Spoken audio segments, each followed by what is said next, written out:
l'entièreté de l'écosystème du livre. Cette belle industrie qui nous fait tous vivre ici dans cette salle, peut-être certains un peu mieux que d'autres, car chacun de ces auteurs professionnels permet 15 autres emplois tout au long de la chaîne du livre.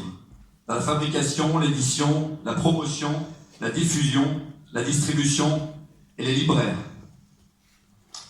Et si jamais ces auteurs disparaissent, que ces autrices s'effacent, ou que la profession les rend invisibles, c'est toute la création qui disparaît, et avec elle, la totalité des autres métiers du livre.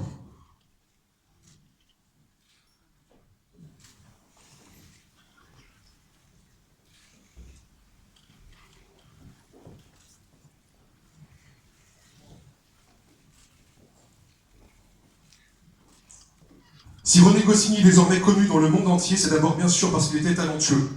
Mais si on avait suivi la seule loi du marché, dont on nous rabâche qu'elle trie naturellement les bons auteurs des auteurs ratés, ils seraient probablement restés anonymes parmi les anonymes. Il a fallu du temps, mais aussi un peu de chance, pour aboutir à un succès artistique et commercial, tel que la série Astérix, par exemple. Et c'est là que les éditeurs peuvent et doivent jouer pleinement leur rôle, en repérant les futurs talents, en leur donnant les moyens de vivre décemment de leur travail et en les révélant aux yeux du public. Le combat des autrices et auteurs n'est donc pas un combat contre les éditeurs, bien au contraire. Mais c'est un combat qui exigera des éditeurs, en plus de l'action du gouvernement, qu'ils acceptent enfin de bouger les lignes et de faire des gestes en notre faveur. L'avenir du secteur tout entier va dépendre de notre capacité à travailler en bonne intelligence et à le faire vite, car tout se jouera dans les quelques années qui viennent, et particulièrement en 2020. Afin de pouvoir continuer à exister.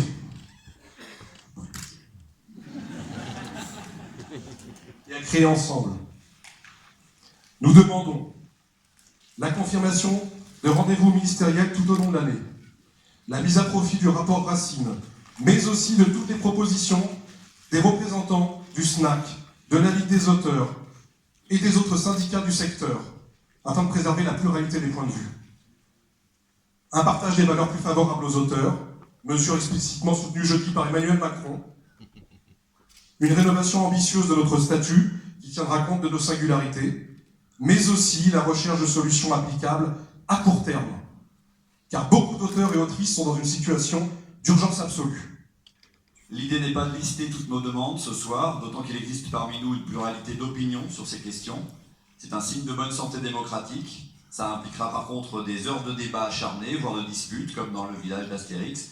C'est pour ça qu'on doit s'y mettre tout de suite. Et donc je propose aux auteurs de redescendre, s'y mettre tout de suite. Vous pouvez redescendre.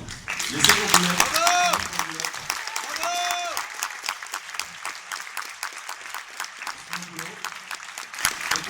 Bravo !